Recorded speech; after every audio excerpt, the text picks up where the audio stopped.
kaming kumapit at lumapit sa Panginoong Hesus. Pero subalit, nung nakilala ko po si Yahweh El Shaddai, nagkaroon po ng joy ang aking buhay. Praise God.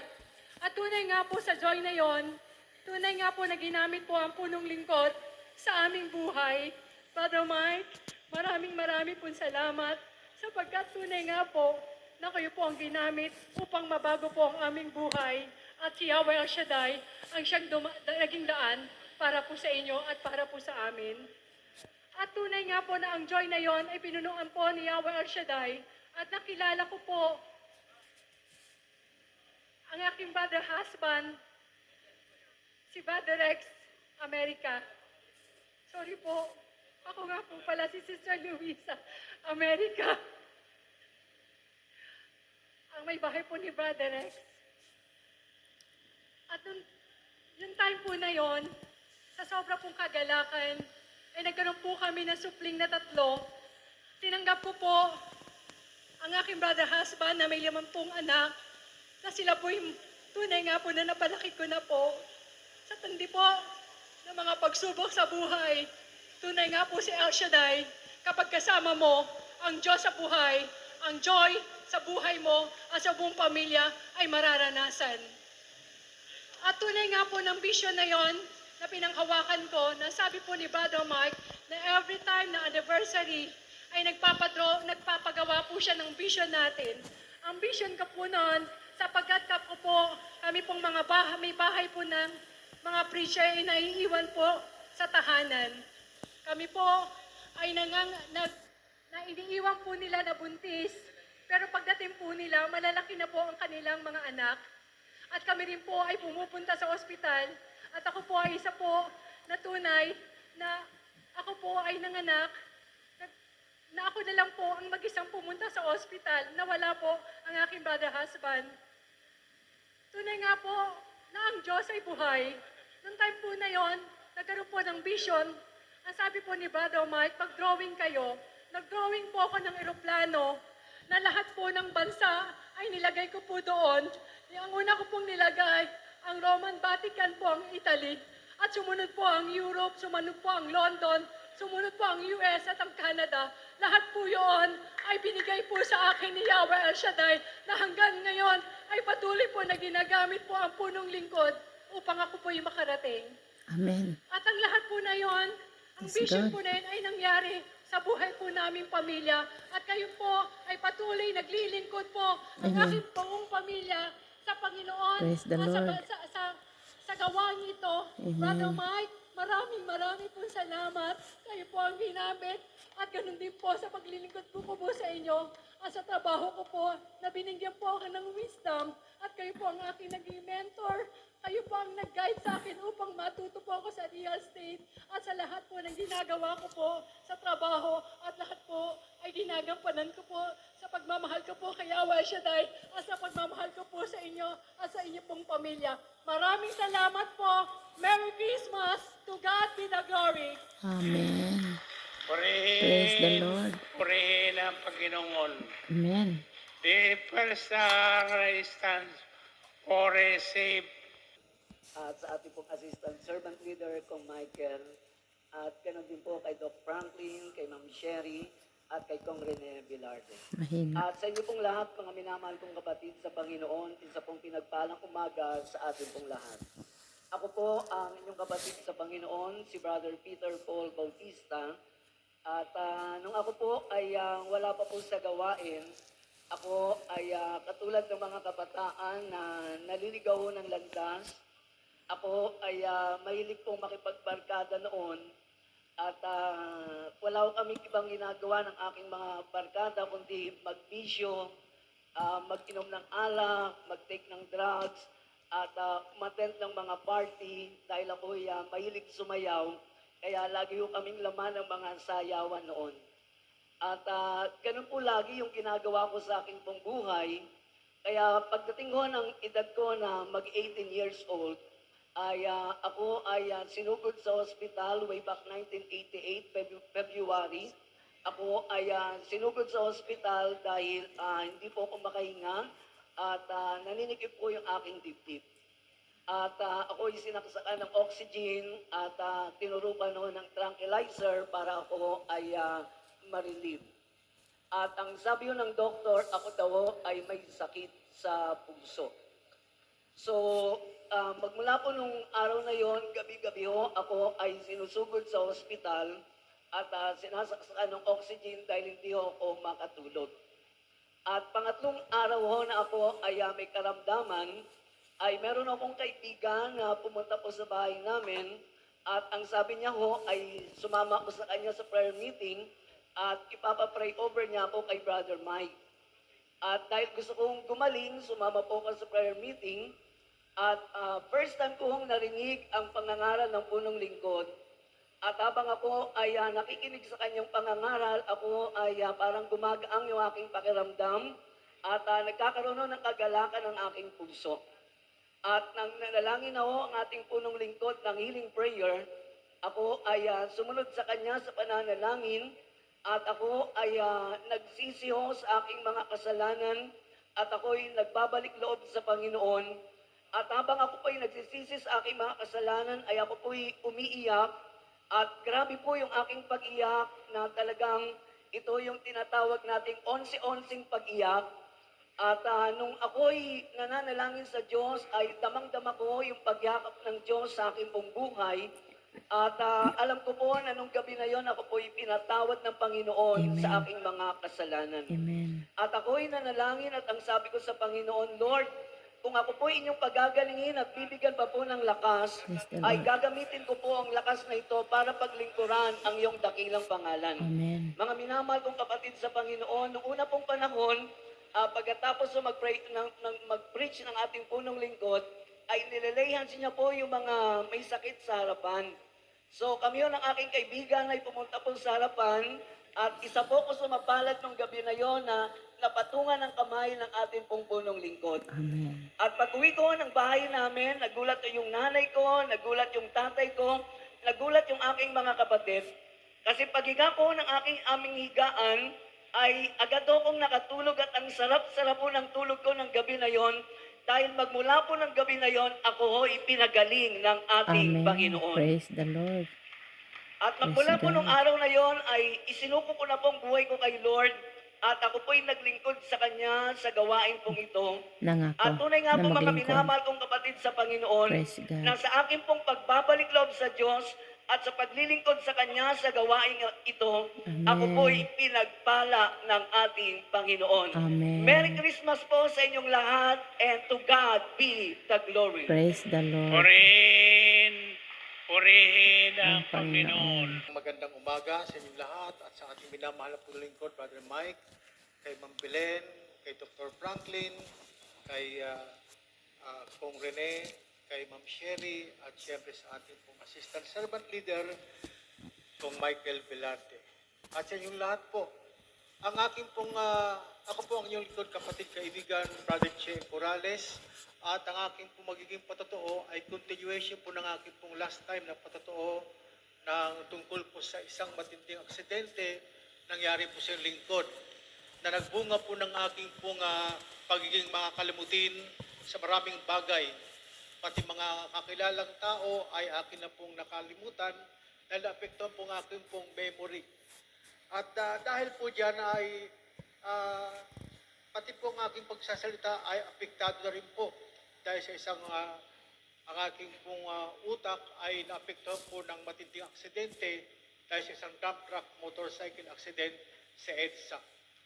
Subalit napakabuti po ng ating Panginoon. Unti-unti po niyang ibinalik ang aking pong memory at pati po ang aking pagsasalita.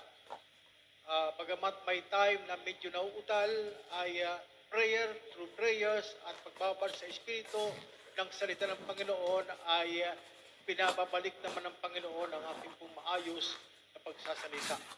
Dito pong ating pong anniversary, 39th anniversary sa Luneta ay ilang beses po ako nag-collapse na hindi po alam ng aking pong kasamahan. Tataka naman po ako at ako po ay nag-check up ng aking pong kalusugan at sa blood chem examination, lumabas po ang resulta. Nagulat po ako sapagkat ang grades ay napakataas. pag summa cum laude nga po eh. Pero through prayers pa rin po, mga kapatid, ay nag-normalize po ang aking pong kalusugan. Praise the Lord. At isa pong ipagpapatuto ko po ay yung pong noong pong September, pagkatapos po ng ating anniversary, ay nagulat po isang balita galing po sa probinsya na yung aking pong mother ay pumutok po yung kanyang appendicitis. Ruptured po yung kanyang appendix at nag-cause po ito ng pagkalason po ng kanyang dugo at apektado po ang kanyang puso. At dahil dyan ay masyado pong nag-alala ang aking mga kapatid at pinapauwi nga po ng probinsya upang kung ano man daw ang mangyari sa aming mother ay at least nandun po ako bilang panganay sa mga kapatid. To cut the story short ay di po naman ako umuwi. Dinang po sa prayers, pagtataas ng prayer request dito po sa gawain at tuwing magtataas, maghahagis ang ating minamahal na pulingkod ng biyaya ay talaga namang taus-puso akong sumasalo sa mga pagpapala. Inaangking ko po na mayroon kong katugunan ng Amen. aking prayer na ma-survive po ang aking mother. At the Amen. age of 87, Praise the Lord. medyo delinquente na po ang kanyang kalagayan kung siya po ay dadaan sa isang matinding operasyon. Ganun pa man, with prayers pa rin po na operahan ng aking mother. At laking gulat ko po noong October, siya inoperahan at pagkatapos ay nakita ko po sa video, group chat ng aking pong mga kapatid, yung nanay ko po, kinukuha ng video, lumalangoy sa dagat. Nagsiswimming. Talagang himala ni El Shaddai na numbalik ang kalusugan ng aking ina. Praise the To Lord. God be the glory. Merry Christmas po sa inyong lahat. Thank you, Lord. Purihin, Praise the purihin ang Panginoon. Amen, amen. Sa ating buluningkod at sa kanyang buong sambahayan, Brother Job, sa ating lahat na ngayon ay very low. sa mga ang volume. nakakakilala sa akin sa tinig lang. Nako, Brother Ako Job. po si Brother Joe Tanyaura. Takasan niyo po, Brad. Please. At ang ibabahagi ko sa inyo Sobrang ngayon, hina. according to the song, Always Rejoice. Kahit na maraming malungkot na bahagi ng buhay ko, ito po ang natatandaan ko. Sa lahat ng pagkakataon, lagi kong kasama ang Diyos. Amen. Ako po, bago ko tinawag sa ating ministry ito, 38 years ago, Diyos kong hina. dati na akong manggagawa sa amin sa Bicol pa. In fact, nung namatay si Magsaysay, ako nung nag-lead ng vigil noon, ako presidente ng kabataan noon. Pero para maiksi lang yung oras sabi ni Brother Edgar, hindi ko yung umpisa ng 1953, 56. Ang una kong sasabihin na natin na tragic incident, near-death experience. At ngayon ko lang ito sasabihin sa inyo. Kung natatandaan niyo yung Twin Tower tragedy, muntik na kayong mapasama doon ng mag-asawa. That was September 11, 2001. Naka-schedule na kami doon para mag-viewing doon sa Rolling Restaurant. Salamat sa Diyos about yung anak kong doktor, tinawagan ng ospital for an emergency call. So pumunta siya doon, na-delay yung aming lakad. Nag-jogging ako sa New York. Makita ko yung Twin Tower, umuusok na. Ang akala ko, kung ano lang yung nangyayari. So umuwi ako agad ng bahay, pinantayan ko ulit, tinitingnan namin. Pagkatapos after a few minutes, binangga na naman yung isa ng eroplano. So yung dalawang Twin Tower pareho ng sunog. So ang consolation ko dyan, na kahit muntik na akong mapasama doon at yung aking may bahay, at kailan ko lang ito na-realize, 2 weeks ago, nung sabi niya sa akin, di mo ba naalaala yung mga incidents na nangyari sa buhay mo na hindi mo na mamalayan, kasama mo ako. Amen. to my thinking ang nangangusap sa akin ng Panginoon. Kaya ni-recall ko yan. Tama naman, sabi ko magbo-volunteer ako na mag-share nga. Nung makita ko ni Brother Rico, sinabi sa akin, Ninong, ikaw magsishare sa overnight. Tingnan mo yon, pinaplano ko lang, answered prayer na pala ako. Ganon ho ang anak ng Diyos. Amen. Kapag ikaw ay nasa sambayanan ng Diyos, iingatan ka ng kapangyarihan Amen. ng Diyos. But before that, May 10, 1975, nag-crash landing kami sa Perak. Buong pamilya. First time na kayang survive ko sa aeroplano.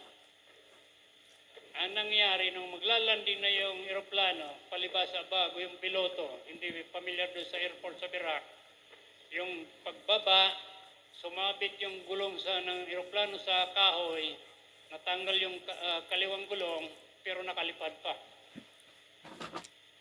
So, narinig ko yung usap-usapan sa tower, saka doon sa Manila, di sa Manila, look for landing ground. Ay palibhasa high tide, ikot na ikot kami sa buong Catanduanes for almost 2 hours. Yung pala inuubos yung gasolina. After 2 hours, landing na kami. Sabi nung anak kong bunso noon, 3 pa lang yung anak namin noon. Sabi niya, Daddy, malapit na tayo. Sabi ko, malapit na tayo matudas. That was 1975. Pero alam niyo ho, 19 kami magkakaanak sa flight na yun. Lahat kami ligtas at buhay lahat. Praise the Lord. Praise the Lord.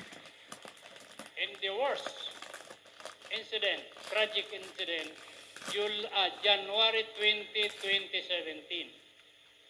Nung ibinangga ko yung aking kotse dyan sa Slakes, yung tulay between Santa Rosa and Kabuyaw, meron dyan tulay na ang barrier ay ang bakal. Ang takbo ko 95, nasa inner lane ako. Inantok akong biglang sumapok. Yung aking kotse, nasira yung pinto sa tabi ko, bumper, fender nasira, 95,000 na binuhan insurance, pero nabuhay ako. Praise the Lord. Sa mga pangyayari pong yon, I could be sure na kapag ikaw ay tapat sa Diyos, iingatan ka ng Amen. kapangyarihan ng Diyos. Amen. Ano ang mga palatandaan? Yung 3 incident na yon, kaya sabi ko, near-death experience. Psalm 91, lagi ko yung kahit even during the pandemic. Ang Psalm 91 talagang yan ang pinakang, 91:11 ang nakalagay doon, kahit saan tayo pumunta, kasama natin Amen. ang mga anghel at iingatan Yes, tayo upang amen. hindi tayo mapahamak. Amen. Amen. Meaning, na kapag iyo ay tapat na lingkod ng Diyos, ano nakalagay sa Biblia? Lahat ng lingkod ng Diyos, may magandang plano ang Diyos in spite of the tragedies Amen. na naranasan ko sa buhay ko. So kaya ko ito binabagi sa inyo sapagkat alam niyo ho, ako tuwing nagdinilay ako, lagi kong iniisip yung lahat ng mabuting ginawa ng Diyos sa buhay ko. Amen. I'm not counting of the troubles, but the A blessings. blessing. Amen. So kahit tragic yan, ito ang totoo. Blessing. Totoo yung sinabi ni Kristo. Lagi ko kayong kasama hanggang Amen. sa wakas ng panahon. Amen. Yan Magna 90 ang years old na yan, si pinahawakan brother. ko, kaya ko ito ibinabagi sa inyo. Pinagpala ni Lord. Sapagkat in all aspect of my life, even at my age, Amen. malakas ako, wala akong maintenance. Praise God. Isa lang ang ibig sabihin noon. Sabi sa Banal na Aklat, ang buhay natin hawak ng Diyos araw-araw. Amen. So, kaya ko ito binagi sa inyo. Salamat, Brother Mike.